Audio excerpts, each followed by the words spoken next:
हाँ भाई, तो कल हमने गयासुद्दीन तुगलक की बात की थी, है कि नहीं? तो गयासुद्दीन तुगलक कौन थे, क्या थे, कैसे क्या थे, उनके बारे में चर्चा कर रहे थे अपन। आज हम उसी टॉपिक को आगे बढ़ाते हैं, इसके बाद हम मैथ्स की क्लास लेंगे, ठीक है?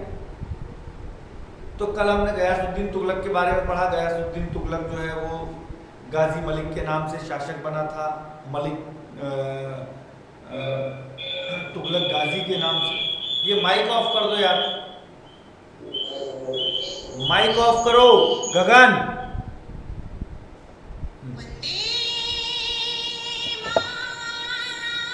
हाँ खुशी बोलो। हाँ क्यों नहीं आ रहा? आप एक बार फिर से रिफ्रेश करके दोबारा से लॉगिन करो, आएगा ऑप्शन। हाँ तो तुगलक गाजी के नाम से वो शासक बना था। उसने 29 बार मंगोलों को पराजित किया था, इसलिए गाजी की उपाधि धारण की। बहुत सारी चीज़ों पर अपन ने कल डिस्कस किया था। आज हम उसी को टॉपिक को आगे बढ़ा रहे हैं। चलो अब गयासुद्दीन तुगलक को मार दें, बहुत देर हो गई, कल रात से चल रहे हैं, आज इसको मार देते हैं। चलिए बात करते हैं गयासुद्दीन तुगलक। गयासुद्दीन तुगलक की मृत्यु जो है 1325 में हुई थी। हमने कल भी बताया था कि गयासुद्दीन तुगलक का जो काल था वो 1320 से 1325 5 साल का माना गया था, ठीक है? गयासुद्दीन तुगलक जब बंगाल अभियान से लौट रहा था उस समय उसके पुत्र जूना खां या जौना खां, दो नाम मिलते हैं। ये मोहम्मद बिन तुगलक का वास्तविक नाम था। जौना खां या जूना खां दोनों नाम मिलते हैं हमको, और ये मोहम्मद बिन तुगलक का वास्तविक नाम था।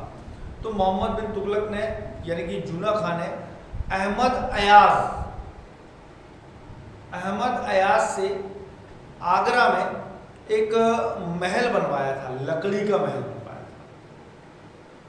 जब ये तुगलकाबाद लौट रहा था बंगाल से, तो इसने एक लकड़ी का महल बनवाया, और उस लकड़ी के महल को दिखाने के लिए गयासुद्दीन तुगलक को लेकर गया कि देखो अब्बा हुजूर, हमने ऐसो ऐसो महल बनाओ है, लकड़ी को जब हमने कछुआ और पत्थर प्रयोग ही नहीं करो, बहुत शानदार कंसेप्ट लाए हैं। बोला अच्छा चल भैया दिखा कैसा है। तो भैया देखने गए ये महल। जैसे ही महल में घुसे तो जौना खां यानी कि कुतुबुद्दीन मोहम्मद बिन तुगलक ये किसी कारणवश बाहर आ गया, और वो महल जैसे ही गयासुद्दीन तुगलक उस महल का भ्रमण कर रहा था, वो महल ढह गया, गिर गया, और उसी के अंदर महल में दबकर गयासुद्दीन तुगलक की मृत्यु हुई। तो कुछ इतिहासकार ये कहते हैं कि मोहम्मद बिन तुगलक ने जानबूझ के गयासुद्दीन तुगलक को निपटा दिया। तो कुछ इतिहासकार कहते हैं कि नहीं भाई, वो एक इत्तेफाक था। अब जो भी था, अपने को तो ये मालूम है कि गयासुद्दीन तुगलक की मृत्यु जो है वो लकड़ी के महल में दबने के कारण हुई। लकड़ी का महल बनवाया किसने? जौना खां ने। जौना खां बोले तो मोहम्मद बिन तुगलक। ये जो लकड़ी का महल किसके निर्देश पर बना था? ये अहमद अयाज करके एक बंदा था। अहमद अयाज जो गयासुद्दीन तुगलक का दरबारी था, उसी के कहने पर ये महल बनवाया गया था। गयासुद्दीन तुगलक की कुछ विजय हुई थी।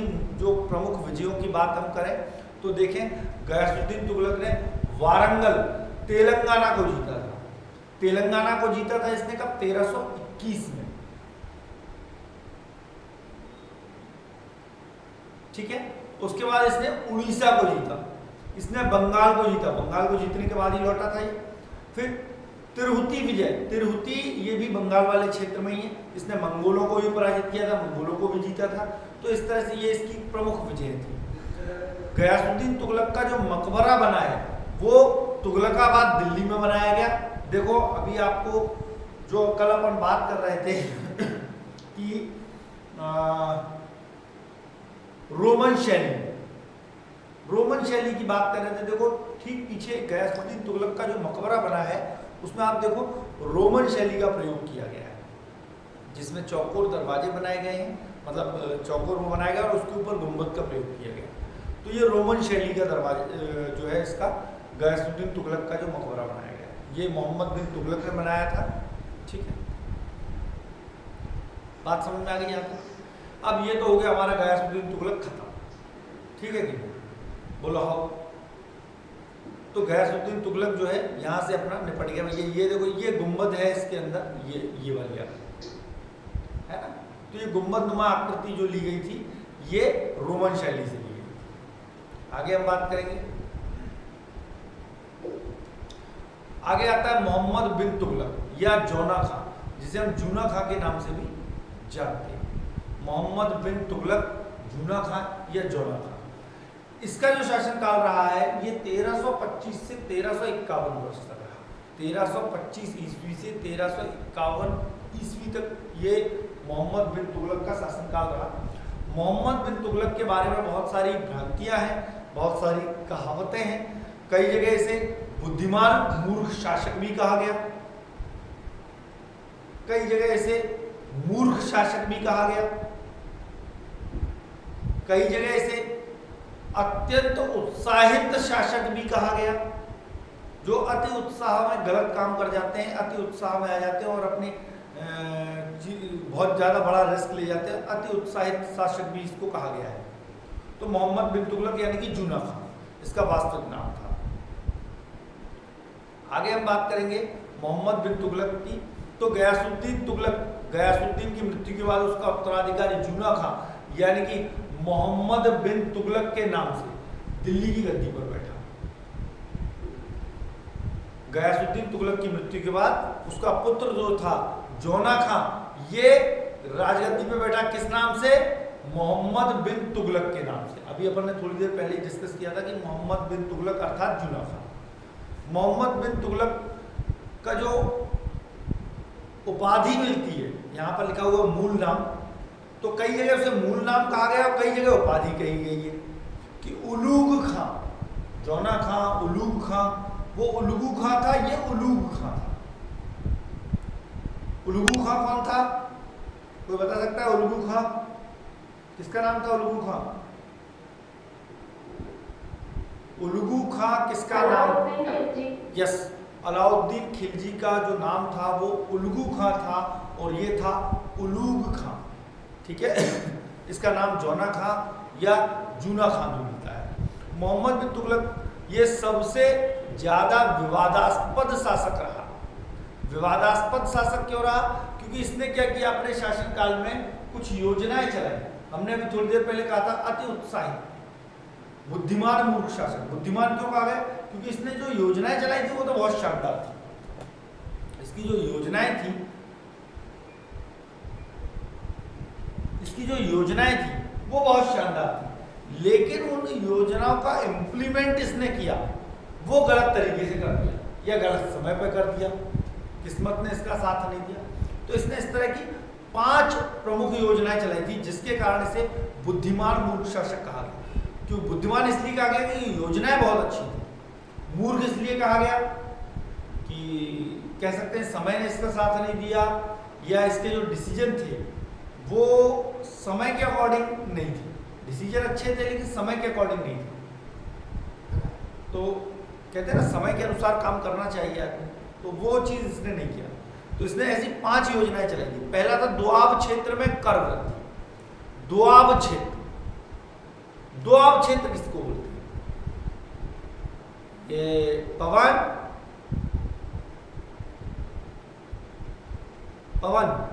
माइक ऑन करो और ये बताओ कि दोआब क्षेत्र किसको कहते हैं?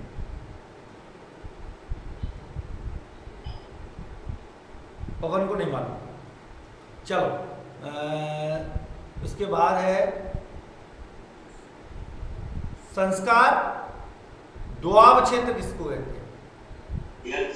दोआब क्षेत्र क्या है? दोआब क्षेत्र दो नदियों के बीच। करेक्ट। 2 नदियों के बीच का क्षेत्र जो है वो दोआब क्षेत्र कहलाता है। और यहाँ दोआब क्षेत्र, हमारे भारत में जो दोआब क्षेत्र था वो गंगा और यमुना का क्षेत्र था। या क्योंकि गंगा यमुना वाला जो क्षेत्र है, गंगा और ब्रह्मपुत्र वाला जो क्षेत्र है, गंगा और यमुना का जो क्षेत्र है ये बहुत ज़्यादा उपजाऊ क्षेत्र रहा कि इसलिए ये 2 नदियों के बीच का क्षेत्र था। गंगा के आसपास के जो गंगा के मैदान कहलाते थे वो दोआब क्षेत्र कहलाते थे। और वहाँ उपजाऊ, सबसे ज़्यादा उपजाऊ मिट्टी पाई जाती है, जलोढ़ मिट्टी पाई जाती है। इसलिए वहाँ की उर्वरक क्षमता ज़्यादा होने के कारण वहाँ प्रोडक्शन ज़्यादा होता है। और इसीलिए उसने दोआब क्षेत्र में कर वृद्धि कर दी। पिछली क्लास में हमने देखा था कि गयासुद्दीन तुगलक ने कर व्यवस्था में 1/10 और 1/12 कर दिया था, लेकिन यहाँ पर जो जूना खान अर्थात मोहम्मद बिन तुगलक था, इसने दोआब क्षेत्र में कर वृद्धि कर दी और कर जो है 1/3 कर दिया, 1/3। तो क्या हुआ कि जब दोआब क्षेत्र में कर वृद्धि हो गई तो वहाँ की जो जनता थी वो असंतुष्ट हो गई। पहला तो असंतुष्ट हुई, दूसरा क्या हुआ, जब इसने कर वृद्धि की तो वहाँ अकाल पड़ गया। और वो अकाल कैसे पड़ा, क्या हुआ, इसने क्या किया कि वहां पर किसानों को एक बात बोली कि भैया जिसको बैल चाहिए, धन नहीं है हमसे धन ले जाओ, बैल खरीद लो। जिसके पास बीज नहीं है खेत में डालने के लिए, भैया हमसे अनाज ले जाओ, बीज बोलो। मतलब इसने लोगों को पहले से, मतलब फसल आने के पहले क्या कह सकते हैं उसको, अरे किसी को ब्याज पे देते ना, क्या बोलते हैं उसको, कुछ तो भी कहते हैं, वो इन्वेस्ट किया इसने। और इसने क्या किया कि लोगों को पहले पैसा दिया, बहुत सारा धन दिया कि भैया आपके पास बैल नहीं है बैल ले लो, आपके पास कृषि के लिए जो सुविधा नहीं है वो सुविधा ले लो, आपके पास बीज नहीं है बीज ले लो, आप अनाज ले लो, लेकिन हमको कर बढ़ाकर देना। तो वो दोआब क्षेत्र जो था उसमें इसने कर वृद्धि की, और कर वृद्धि के लिए इसने क्या किया कि पहले से लोगों को फाइनेंस कर दिया, फाइनेंस कह सकते हैं इसको, कि लोगों को, किसानों को फाइनेंस किया कि भैया आप अपनी कृषि का प्रोडक्शन और ज़्यादा बढ़ाओ ताकि आप हमको कर दे पाओ। लेकिन जब इसने फाइनेंस किया तो उसी समय इत्तेफाक से अकाल पड़ गया, और अकाल पड़ने के कारण खेती हुई नहीं, खजाना पूरा खाली हो गया। तो ये एक इसकी असफल योजना थी। दूसरी इसकी राजधानी परिवर्तन, दूसरा इसने राजधानी परिवर्तन किया। इसने क्या किया, अपनी राजधानी कहाँ से, तुगलकाबाद से, कहाँ, सॉरी दिल्ली से कहाँ, दौलताबाद है ना, दौलताबाद स्थानांतरित। अब क्या होता है कि जब कोई राजधानी परिवर्तन की जाए तो राजधानी परिवर्तन होगी तो स्वाभाविक बात है वहाँ महल भी बनाना पड़ेगा, वहाँ दूसरी अन्य सुविधाएं भी जुटानी पड़ेंगी। तो वहाँ बहुत सारी सुविधाओं को अरेंज करने में इसने बहुत ज़्यादा धन व्यय कर दिया, लेकिन वहाँ पानी की कमी थी। पानी की कमी होने के कारण पब्लिक वहाँ जाने को तैयार नहीं थी, और इसने पहले वहाँ राजमहल बना दिया, व्यवस्थित बाजार बनवा दिया, सब कुछ व्यवस्थाएं कर दी, तो उसमें बहुत ज़्यादा धन व्यय कर दिया, लेकिन पब्लिक जाने को तैयार नहीं थी। पब्लिक जाने को तैयार नहीं थी, इसीलिए वापस इसे अपनी राजधानी पुनः दिल्ली बनानी पड़ी। तो वहाँ उसने बहुत ज़्यादा धन व्यय कर दिया, तो ये इसकी दूसरी योजना भी असफल हो गई। तीसरा इसने क्या किया, सांकेतिक मुद्रा चलाई, बहुत अच्छा काम किया था इसने। इसने क्या किया, सोना और चांदी की मुद्राएं चलती थी पहले, तो सोने चांदी जो एक बहुमूल्य धातु हुआ करती थी, तो इसने सोने चांदी के संरक्षण के लिए तांबे की मुद्राएं चला दी, सांकेतिक मुद्रा। इसने तांबे की मुद्रा चला दी, और इसने कहा भैया सोने चांदी के सिक्के जो है वो आप खजाने में, मतलब यहाँ आपके पास जो भी सोने चांदी के सिक्के हैं वो आप जमा कर दो और तांबे की मुद्राएं ले जाओ, ठीक है। और इसने जब सोने चांदी को इकट्ठा किया और तांबे की मुद्राएं जब चलाई तो क्या हुआ, इसने सांकेतिक मुद्रा तो चलाई, लेकिन उस तांबे की मुद्रा पर ये अपना कंट्रोल नहीं रख पाया। भाई सस्ती धातु थी, लोग घर में ही छापने लगे सिक्के, घर में ही बनाने लगे, मतलब फर्जी सिक्के आ गए। मतलब कह सकते हैं अपन कि जो अपने यहाँ नोटबंदी हुई, नोटबंदी का एक प्रभाव ये रहा कि लोगों को आर्थिक रूप से बहुत ज़्यादा क्षति हुई, ये आपको भी मालूम है, खासकर महिलाओं को बहुत ज़्यादा क्षति हुई। घर में जो पैसे दबे रखे थे उनके सवरे बाहर निकले आए, है ना, और वैसे भी लोगों को बहुत ज़्यादा क्षति हुई नोटबंदी से।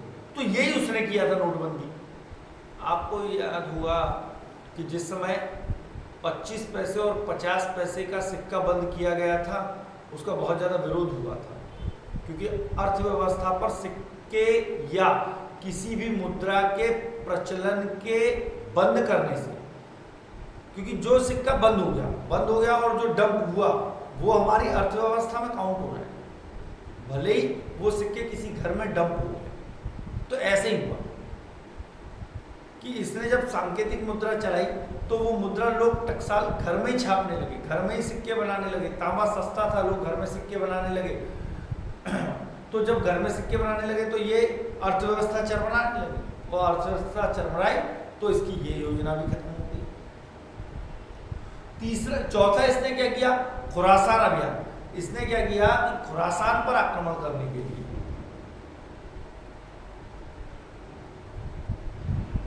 खुरासान अभियान किया। खुरासान पर आक्रमण करने के लिए इसने सेना तैयार की, और खुरासान पर आक्रमण करने के लिए इसने क्या किया कि भैया उसमें बहुत सारी 3 लाख सेना भर्ती कर और उन्हें अग्रिम वेतन दे दिया। 3 लाख की सेना अग्रिम वेतन दे दिया। और क्या हुआ, उस समय खुरासान की जो स्थिति थी वो ठीक नहीं थी, और इसने अग्रिम वेतन दे दिया। और बाद में पता चला कि ये अपनी सेना को प्रशिक्षण करवाता रहा, उधर खुरासान की अर्थव्यवस्था फिर से सुधर गई और खुरासान अभियान इसका असफल हो गया। तो एक इसकी योजना ये भी असफल हुई। 5वीं थी कराचिल। कराचिल जो था ये भी इसने एक योजना चलाई कराचिल पर आक्रमण करने के लिए। लेकिन क्या हुआ कि कराचिल पर आक्रमण करने के लिए, कराचिल जो है वो पहाड़ियों के बीच बना हुआ था, और वहां जब इसने आक्रमण किया तो इसकी सेना जो है वो पहाड़ी के ऊपर से चुन चुन के मार रहा था, और यहां भी इसने अत्यधिक धन व्यय किया कराचिल जीतने के लिए, लेकिन ये कराचिल को भी नहीं जीत पाया। तो इस तरह से इसकी ये 5वीं योजना भी असफल हुई। तो इसे असफलताओं का बादशाह भी कहा जाता है। तो इसकी कितनी योजनाएं असफल हुई, 5 प्रमुख योजनाएं इसकी असफल हुई, इसलिए इसे असफलताओं का बादशाह भी कहा जाता है, इसे बुद्धिमान मूर्ख शासक भी कहा जाता है। इसकी जो 5 प्रमुख योजनाएं थी वो थी दोआब क्षेत्र में कर वृद्धि, राजधानी परिवर्तन, सांकेतिक मुद्रा का प्रचलन, खुरासान अभियान और कराचिल अभियान। ऐसे करके इसकी ये 5 योजनाएं असफल हुई, इसीलिए इसे बुद्धिमान मूर्ख शासक या असफलताओं का बादशाह भी कहा गया। आगे हम बात करेंगे कि मोहम्मद बिन तुगलक सल्तनत काल में सबसे अधिक विवादास्पद शासक रहा। क्यों विवादास्पद रहा? भैया ये योजना इसकी असफल होगी, जो योजना ये शुरू करे वही खराब हो जाए, जो योजना शुरू करे वही खराब हो जाए, पब्लिक का इसमें नुकसान होगा। क्यों? क्योंकि धन तो व्यय हो रहा था, तो जब धन व्यय हो रहा है तो उसका खामियाजा किसको भुगतना पड़ेगा? पब्लिक को भुगतना पड़ेगा, टैक्स के रूप में भुगतना पड़ेगा। तो यहाँ पब्लिक का बहुत विरोध रहा है इसके साथ। तो ये एक बहुत विवादास्पद शासक भी था। जैसे अभी का काल चल रहा है, कोरोना काल चल रहा है, इस कोरोना काल में आपने देखा होगा टैक्सेशन इतना ज़्यादा हो गया है कि आप जो पेट्रोल, आज पेट्रोल जो है 101 रुपये से कुछ ऊपर है, आपका जो खाने का तेल है वो 150 से 180 रुपये लीटर पे पहुंच गया है। जहाँ जो तेल 120, 110, 100 रुपये हुआ करता था, 80 रुपये हुआ करता था, वो आज 150 से 200 रुपये लीटर पे आसपास पहुंच गया है। तो क्या हो रहा है कि ये जो अर्थव्यवस्था चरमरा रही है, इसका डायरेक्टली इफेक्ट जो है वो आम पब्लिक पर पड़ता है, और आम पब्लिक असंतुष्ट होती है, स्वाभाविक बात है। तो यही कहा गया मोहम्मद बिन तुगलक जो है सर्वाधिक विवादास्पद शासक रहा, ठीक है, सल्तनत काल का। भारतीय इतिहास में उसे पागल, सनकी, रक्त पिपासु आदि नाम दिए। पागल क्यों कहा गया? वही योजनाएं खराब हुई। सनकी, कुछ भी कर देता था, कोई भी योजना नहीं चालू कर देता था, परिस्थितियों को समझते ही नहीं था, है ना। रक्त पिपासु मतलब चूंकि इसका खामियाजा जो है आम पब्लिक को भुगतना पड़ रहा था, इसलिए रक्त पिपासु कहा गया। रक्त पीने वाला, खून चूसने वाला कहते हैं ना, रक्त पिपासु।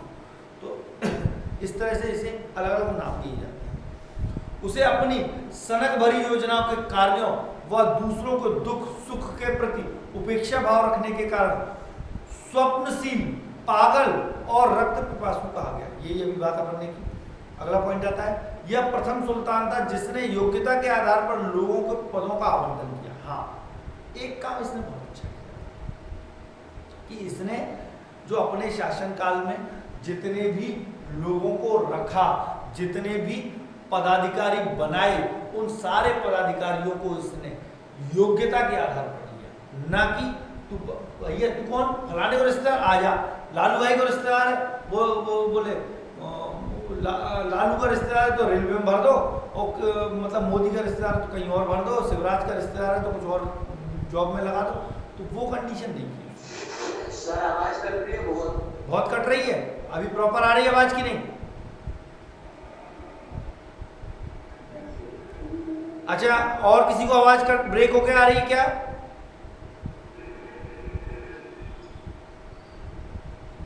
पवन नहीं आ रही है। ये नेटवर्क प्रॉब्लम है भाई आपके यहाँ, ठीक है।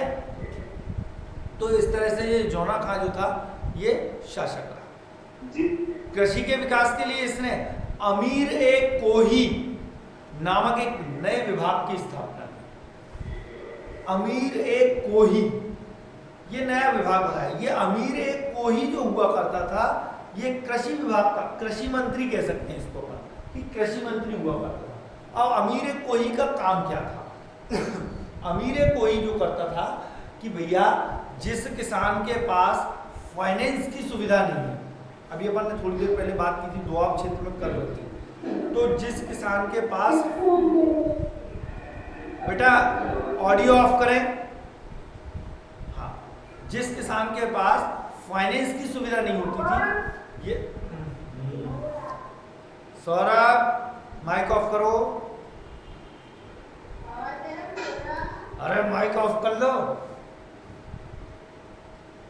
हाँ, अमीर कोई जो हुआ करता था वो हुआ करता था उस विभाग का प्रमुख, किस कृषि विभाग का प्रमुख, और ये लोगों को फाइनेंस की सुविधा देता था, कर एकत्रित करने का काम, ये सारा काम किसे दिया गया था?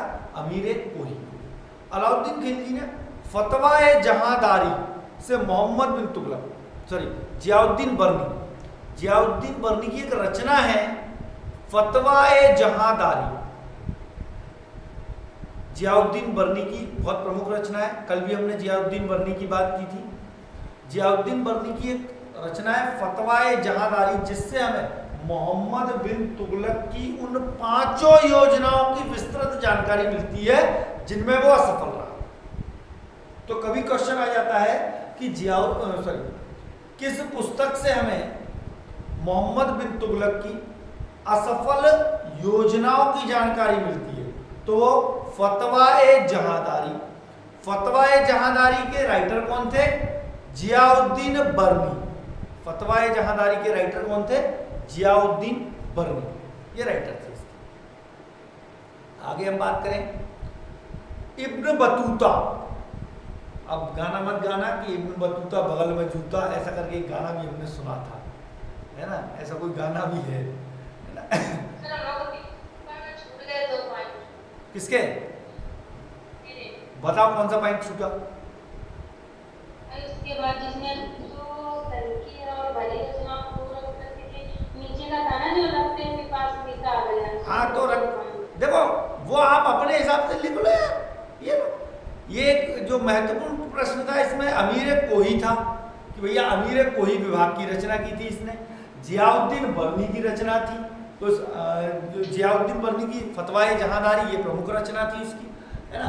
बाकी से अलग अलग नाम दिए गए, इसे रक्त पिपासु भी कहा गया, इसे निरंकुश शासक भी कहा गया, इसे बहुत सारे बुद्धिमान मूर्ख शासक कहा गया, इसे पागलपन का बादशाह भी कहा गया, बहुत सारे नाम दिए गए इसे, ठीक है। इसे स्वप्न में जीने वाला, स्वप्नशील बादशाह भी कहा गया, जो ख्वाबों में जीता था, है ना। तो ऐसे कई नाम दिए गए थे इसको, ठीक है। इब्न बतूता, हाँ कौन? हाँ हाँ बोलो। ये जो आपने वो कृषि विभाग वाला समझाया है वो समझाया। अमीर ए कोही, अमीर ए कोही नामक विभाग की इसने स्थापना की थी मोहम्मद बिन तुगलक ने। और अमीर ए कोही जो है वो कृषि विभाग का प्रमुख होता था, मतलब कृषि मंत्री था। और ये काम क्या करता था? ये काम करता था कि कृषि में आने वाली समस्याओं का समाधान। फॉर एग्जाम्पल कि ये कृषि, जिन लोगों के पास धन नहीं था, उनको फाइनेंस करता था कि भैया आप हमसे धन ले जाओ लेकिन कृषि करो और बाद में टैक्स के रूप में मैं वापस कर देना। ठीक है, तो ये अमीर कोही था। अगला इसने क्या किया कि इब्न बतूता की एक पुस्तक है किताब उल रहला। किताब उल रहला, ये प्रश्न कई बार पूछा गया है कि किताब उल रहला के राइटर कौन है, रचनाकार कौन है, तो वो है इब्न बतूता, किताबुल रहला के रचनाकार। ठीक है, इब्न बतूता। अच्छा, एक चीज और ध्यान रखना आप, मतलब आपको हम बता देते हैं कि अगर आपकी क्लास खत्म होती है, क्लास बंद हो जाती है अपने आप, तो उसके ठीक 10 मिनट बाद आप लॉगिन करेंगे। 10 मिनट, आपको 10 मिनट का टाइम दिया जाएगा, पानी यानी पी लेना। ठीक है, एक नई क्लास जनरेट मिलेगी आपको, उसमें फिर लॉगिन करना। ठीक है, ठीक 10 मिनट बाद अगर क्लास खत्म होती तो। ठीक है, चलिए, इब्न बतूता जो थे इन्होंने पुस्तक लिखी थी किताबुल रहला। ठीक है, बहुत महत्वपूर्ण पुस्तक थी और जिससे किताबुल रहला वो पुस्तक थी जिससे हमें सल्तनत काल की बहुत ज़्यादा जानकारी मिलती है। सल्तनत काल की राज व्यवस्था, शासन व्यवस्था, आर्थिक स्थिति, इन सब की जानकारी हमें किताबुल रहला में मिलती है। मोहम्मद बिन तुगलक मुद्रा व्यवस्था का राजा भी कहा जाता है। अब देखो, अभी अपन ने एक बात की थी कि इसने क्या सांकेतिक मुद्रा चलाई थी, अब फिर भी इसको आप मुद्रा व्यवस्था का राजा कह रहे हो यार, क्योंकि इसने सोने और चांदी के जो महत्वपूर्ण और मूल्यवान धातुएं थी उनके संरक्षण के लिए सांकेतिक मुद्रा चलाई थी, लेकिन इसको ये कंट्रोल नहीं कर पाया। अच्छे काम के लिए की थी इसने, इसलिए इसे मुद्रा व्यवस्था का राजा भी कहा गया। ठीक है, और भैया जब अपन सुबह सो के उठते हैं ना, तो सो के उठते से मोबाइल के सामने नहीं बैठ जाते, थोड़ा मुंह पे पानी मार लिया करो, थोड़ा अच्छा लगेगा, है ना। जो चौखटा है उसको धो लिया करो, है ना। एक भगवान ने एक चौखटा दिया है, इसको धो लिया करो, है ना। सुबह शाम धोओगे तो थोड़े से गोरे हो जाओगे, हमारी तरह काले नहीं रहोगे, है ना, है ना। सुंदर टाइप के दिखोगे, शादी आदि भी हो जाएगी तुम्हारी, है कि नहीं, क्यों गगन? नहीं तो क्या है कि काले रहोगे हमारी तरह तो शादी के भी लाले पड़ जाएंगे, है ना, दिक्कत हो जाएगी। चलो, तो इसलिए आगे बात करते हैं। थोड़ा जल्दी उठने की आदत डालो आप लोग। ये 7 बजे रोज क्लास रहती है, आज तो 9 बजे लगी। हाँ, आगे बात। मोहम्मद बिन तुगलक ने अपनी राजधानी दिल्ली से देवगिरी स्थानांतरित की। हमने बात की थी देवगिरी दौलताबाद, है ना। देवगिरी इसने स्थानांतरित की और इसने देवगिरी का नाम बदल के क्या कर दिया था, दौलताबाद। बताया था कि इसने अपनी राजधानी दिल्ली से कहाँ स्थानांतरित की थी, दौलताबाद स्थानांतरित की थी। और दौलताबाद जो था उसका पुराना नाम था देवगिरी। ठीक है, और इसने देवगिरी का नाम बदलकर दौलताबाद कर दिया। बहुत महत्वपूर्ण प्रश्न है ये कि किसने देवगिरी का नाम बदलकर दौलताबाद रखा, तो वो था मोहम्मद बिन तुगलक। इसने देवगिरी का नाम बदलकर दौलताबाद कर दिया था और इसने अपनी राजधानी दिल्ली से देवगिरी अर्थात दौलताबाद स्थानांतरित की थी, लेकिन वो योजना असफल हुई और इसे वापस अपनी राजधानी दौलताबाद से दिल्ली स्थानांतरित करनी पड़ी। ठीक, अगला पॉइंट आता है राजमुंदरी के अभिलेख में। राजमुंदरी के एक अभिलेख है, उसका नाम है राजमुंदरी, एक स्थान है उस राजमुंदरी, उस स्थान पर एक अभिलेख है तो उसे राजमुंदरी का अभिलेख कहते हैं। राजमुंदरी के अभिलेख में मोहम्मद बिन तुगलक को या जोना खां को खानों का खान या दुनिया का खान कहा गया है। खानों का खान या दुनिया का खान कहा गया है किसमें, राजमुंदरी के अभिलेख में। जोना खां को यानी कि मोहम्मद बिन तुगलक को खानों का खान कहा गया। ठीक है, आगे बात करते हैं। इब्न बतूता नामक एक अफ्रीकी यात्री ने 1111 में भारत आया था। अभी अपन ने बात की थी, इब्न बतूता की पुस्तक थी, कौन सी थी, इब्न बतूता की पुस्तक कौन सी थी, हैं?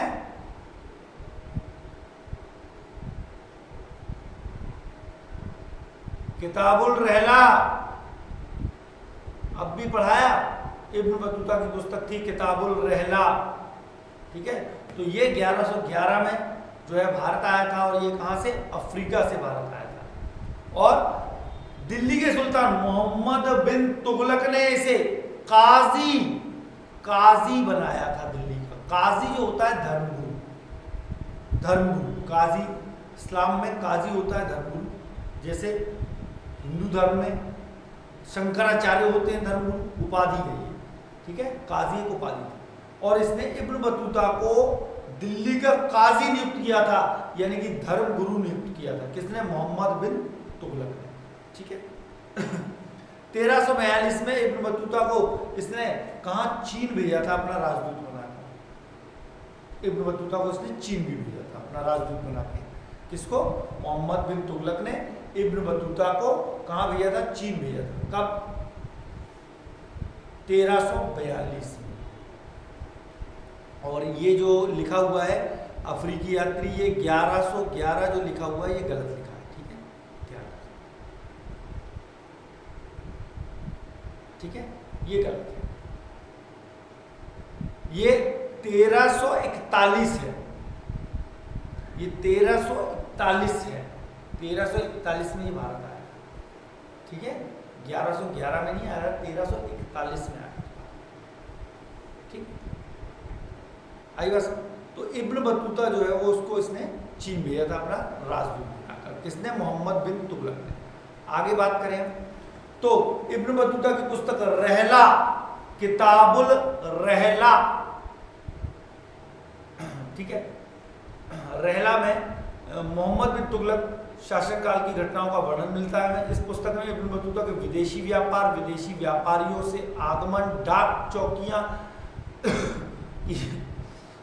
डाक व्यवस्था और गुप्तचर व्यवस्था, इन सब की जानकारी जो है मोहम्मद बिन तुगलक के काल की इब्न बतूता की पुस्तक रहला, किताबुल रहला से मिलती है। मोहम्मद बिन तुगलक ने सबसे अधिक विद्रोह हुए। मोहम्मद बिन तुगलक के काल में सबसे अधिक विद्रोह हुए थे।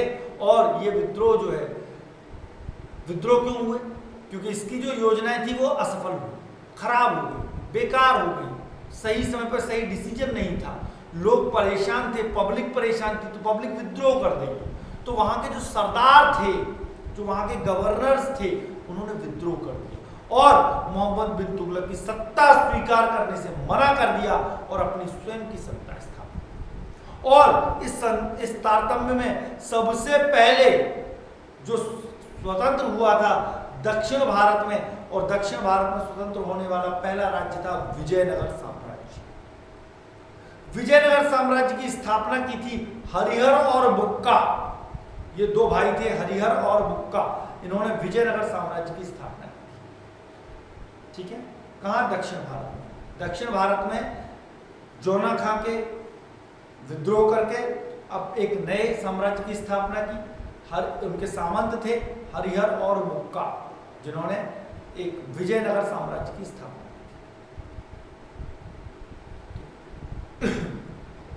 विजयनगर साम्राज्य बनाया था हरिहर और बुक्का ने।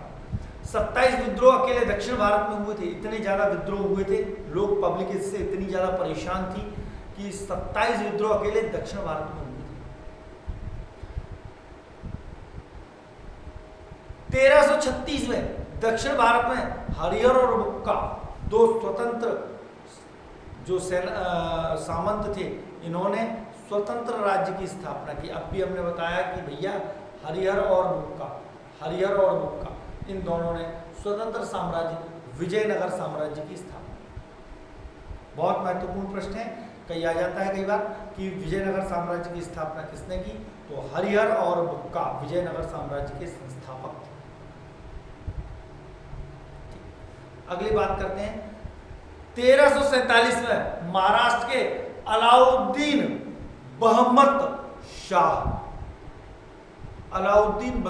ने बहमनी वंश की स्थापना की। ये भी विजयनगर साम्राज्य की तरह जोना खां के साम्राज्य से अलग होकर इन्होंने महाराष्ट्र में बहमनी वंश की स्थापना की। अलाउद्दीन बहमत ने बहमनी वंश की स्थापना। आगे हम बात करें बहमनी वंश के बाद कि इसके काल में बहुत ज़्यादा विद्रोह हुए थे, क्योंकि इसने जो योजनाएं चलाई थी ना वो गड़बड़ थी। बस आज इतने, आज इससे आगे नहीं बढ़े। इसके आगे कहानी हम कल जीएस की क्लास में करेंगे, शाम को ज्योग्राफी देखेंगे हम, और अभी इसके बाद हम मैथ्स की क्लास करेंगे। 9:45 हो रहे हैं, 9:55 पे हम वापस मिलेंगे और एक नई क्लास आपको मिलेगी, ठीक है, जिसमें अपन मैथ्स करेंगे। ठीक है, कौन कौन है अभी देख लें हम एक बार। सौरभ है, खत्म हो गया।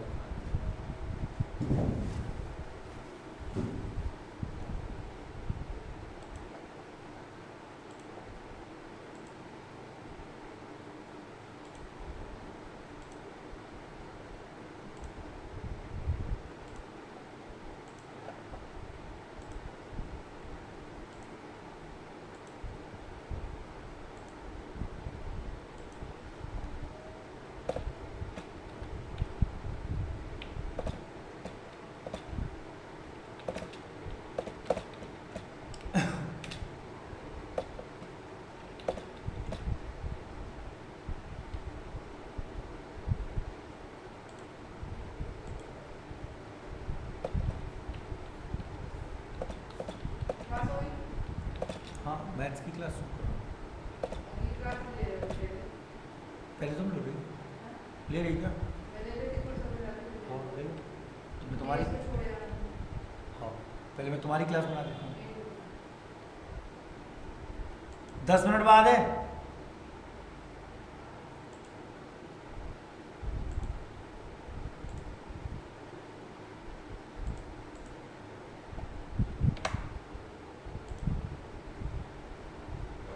दस मिनट बाद है।